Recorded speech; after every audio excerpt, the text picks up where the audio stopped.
So I had to tell him no. So I text him back, talk about, oh, I can't. I know you finna be upset or whatever. He responds and says, nah, it ain't that deep. You know when a woman had hit the wall, when you see them crying on any social media outlet.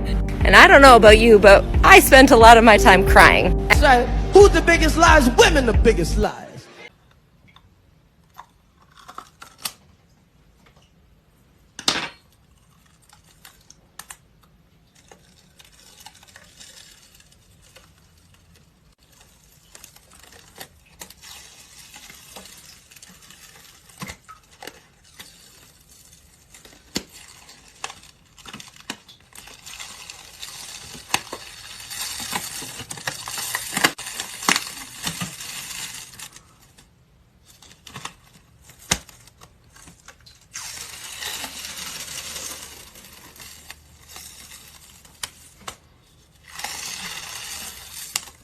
Nigga, what?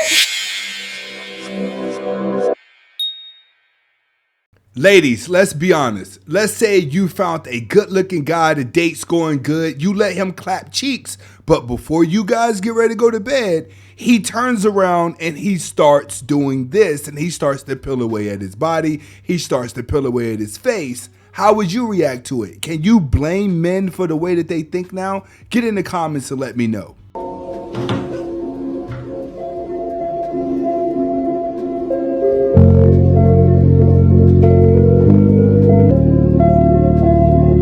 Women have a lot of ways to let you know they for the streets. And if you out on a date, this is definitely going to be one of them whenever she doesn't want you to look at the phone. He been gonna invite me out, right? And I couldn't go. And usually when I be telling him no, he be getting a little bit in his feelings. And I would expect nothing less if you actually give a fuck. You feel me? Anyway, that's just my opinion.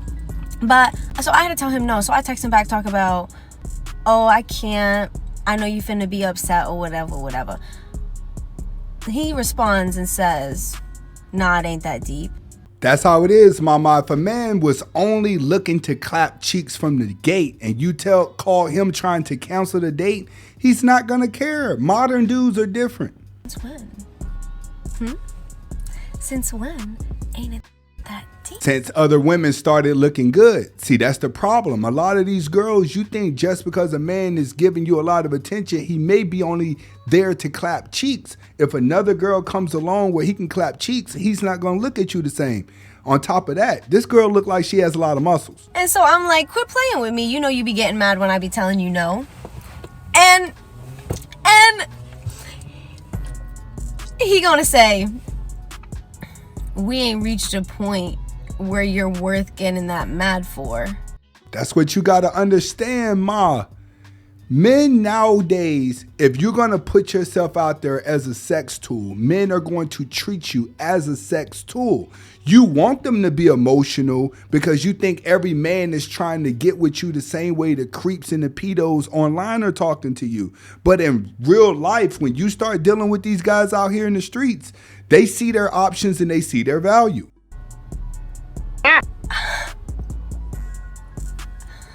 I mean, you're right, but goddamn, like, goddamn.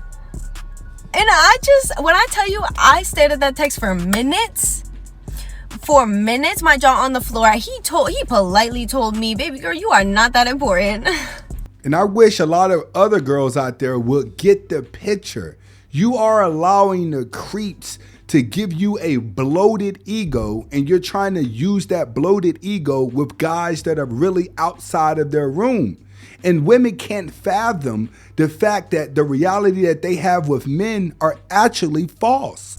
He said, you are not worth me stressing over. She's gone online and posted this thinking it makes her look good. It's so crazy to me how she's in shock because she wanted him to be stressed about her ghosting him.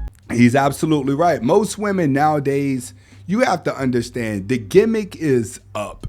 Everybody already know what it is. The BBLs are not going to work. The Instagram photos are not going to work.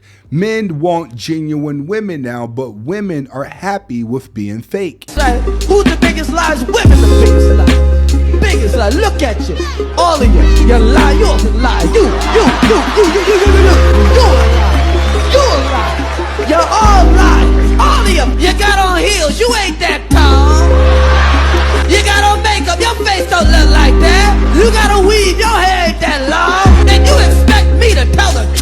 Chris Rock is not telling any lies. Women have fake hair, fake clothes, fake everything in order to pursue an image for guys to like them, but then they want the man to tell the truth while they get to live out a lie. Help you recognize when a woman had hit the wall.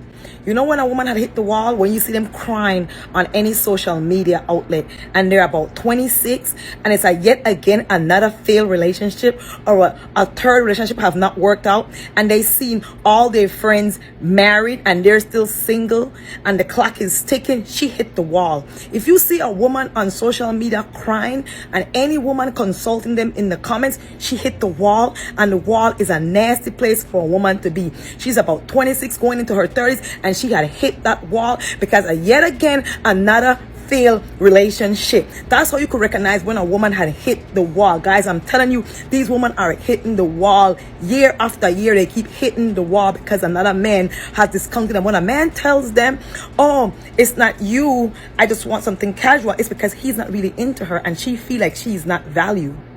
You know, because they hit the wall and they realize that all their friends is married, all their friends had kids, and now she's crying. The wall isn't a fun place for a woman, fellas.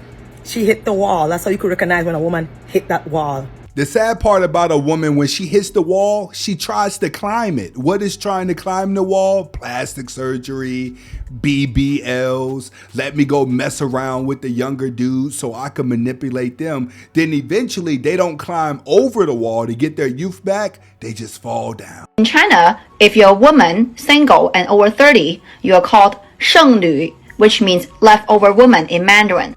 In Cantonese, you are called 老底橙, 賣剩蔗, and 攝做辣, which means orange at the bottom of the basket, the sugar cane that didn't get sold, and the thing used for filling the gap of the stove. But if you're a man, single, and over 30, you are called 钻石王老五, which means a diamond bachelor in Mandarin. In Cantonese, you are called 笋盘, which means quality real estate. In China, if you're a woman, over here we just call them low-hanging fruit biscuit heads. You know how I know a bit from the belong to the streets? They be like friendly as hell, like, for the streets. Clubbing every other day for the streets. For the street friends, for the streets. She disappear at nighttime, she for the streets. She got a nigga, and you her side nigga, she for the streets. If you ask me, he just named 98% of women. No. What woman up and decided we needed careers like the men and equal rights? Give me an apron. Give me a vacuum. Put me back in the kitchen. I'll do it. I won't complain. I'm fine. I'm tired. I'm done.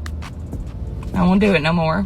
I would rather pick up my husband's dirty laundry that he leaves right next to the basket, clean up all the beard hair that he leaves in the sink, pick up the dirty boots that he leaves all over the floor for every day for the rest of my life, rather than never seeing him come through that door ever again. And I know I'm not his mother, but it is my job to serve and take care of my husband.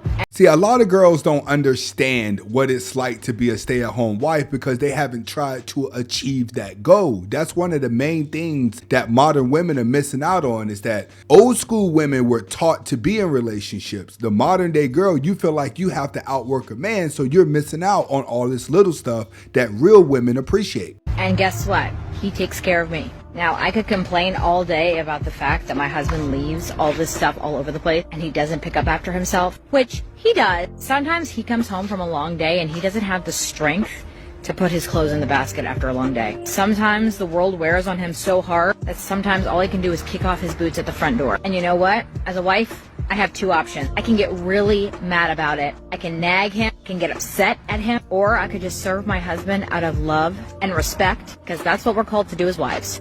And she's right, because if that man's going to work every day, he's going through the pain of paying the bills. She already know my husband's going to take care of me when he gets home. A lot of these women, you want love and to take care of everything else. You can't have both. And the verse said, it's better to live on a roof of a house than in a home with a nagging wife. Y'all, I'm tired. I no longer want to be an independent woman.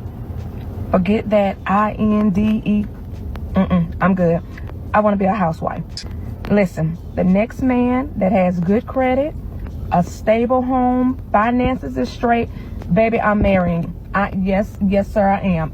What she's not realizing is a lot of those guys who do have the good credit, the good finances, they can already see that she's hit the wall and she's trying to recuperate from all the bummy dudes that she dealt with before. I'm not an alpha female no more. I've learned my lesson.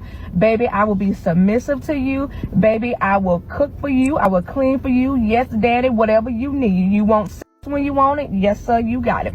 Baby, you want a meal at 3 o'clock in the morning? Yes, sir, you got it. The question is, do you think she really can cook? Get in the comments to let me know. Take care of me, because this working 2 jobs, although I love being a registered nurse, I love my profession. Let me just work as needed. Let me work when I want to work. I'm over it. I'm tired, y'all. So hook a girl up. I'm looking for a husband. She's got this. No, he's joking. You're joking, right? You got this, right? No, but baby, this is a huge turnoff. Sorry, you told me you wanted to be this like strong, independent woman. I am a strong, independent woman. Okay, well, and that means paying for your own stuff, right? He's right. See, women want to talk the talk, but they don't want to walk the walk, because when a man calls a woman out to walk, it's normally in public, but behind the scenes, a woman want to live out a lie. No, you're the provider. You're supposed to pay for me, for us. I'm the provider. Oh, so you only want to be treated like a independent, strong woman when it benefits you? You don't cook, you don't clean, you don't do laundry. I do my own laundry, I cook for myself. Oh, you want to move back with your mom? I'm just confused. I'm gonna pay. I have no problem paying. I just want to know where the line is drawn here. You should just pay. You're sleeping on the couch tonight. Thanks. That man is absolutely right. See, when women are alone, they talk that talk to try to bully you so you fall underneath them. But when it's time to actually walk, now you place them on the front line. They don't know what it's like on the front line. They know what the fairy tale is like. Ask me what I got on. They be like, hey, Brandon, what you got on? Don't worry about it. Don't worry about it, sweetheart. Don't worry about it, sweetheart. It's that split. That's that split.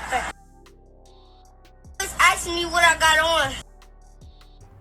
Let's be honest. Every man out there love these type of yoga pants. They just make the booty clap extra, don't it? Let's take a look at it. Extra clap.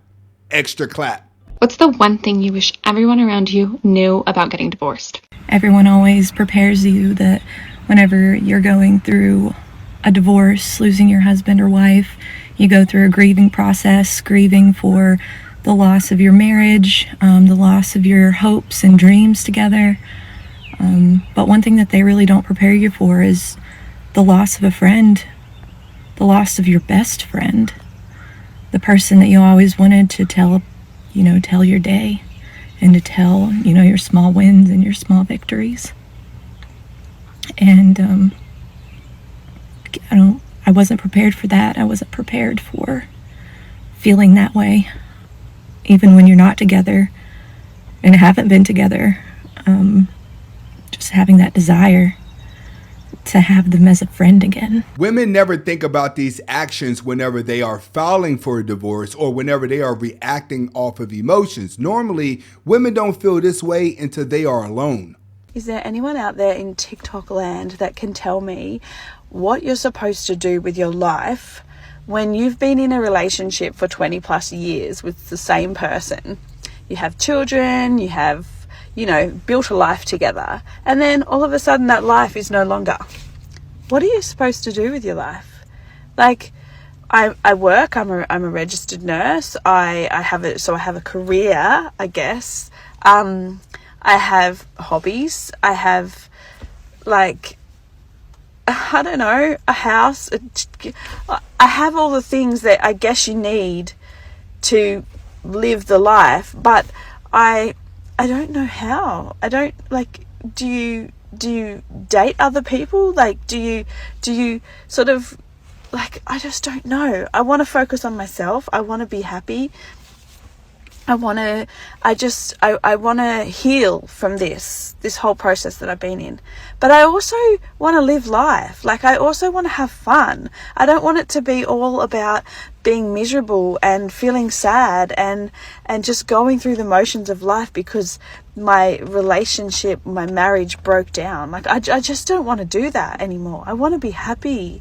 I want to move on, and I want to just find joy in life again. These are questions that men have to ask on a day-to-day basis because men suffer more when it comes to relationships. Women normally have options, but you don't think about these questions whenever a man is asking them. You're only thinking about them whenever you are alone. My husband fell in love with my best friend. Now ex-husband, ex-best friend, but they fell in love. It's now been 4 years, and I wanted to share a very important lesson that I learned. The people that are meant to be in your life will be in your life. Nothing will stop them from simply being in your life. If it's so easy for someone to leave, then they were never truly meant to be with you long term anyways. Also, I see people begging people to stay in their life. You really want someone in your life that you have to beg for? No, thank you. And if you're really fighting for someone to stay, don't you value and respect yourself enough to just let them go? I know that divorce is really hard, and I know that sitting in the loneliness is really hard, but it's way better than begging and pleading for someone to see your worth and your value. You are worth so much more than that, and I hope you see that. So from one heartbreak to another, I see you and I love you.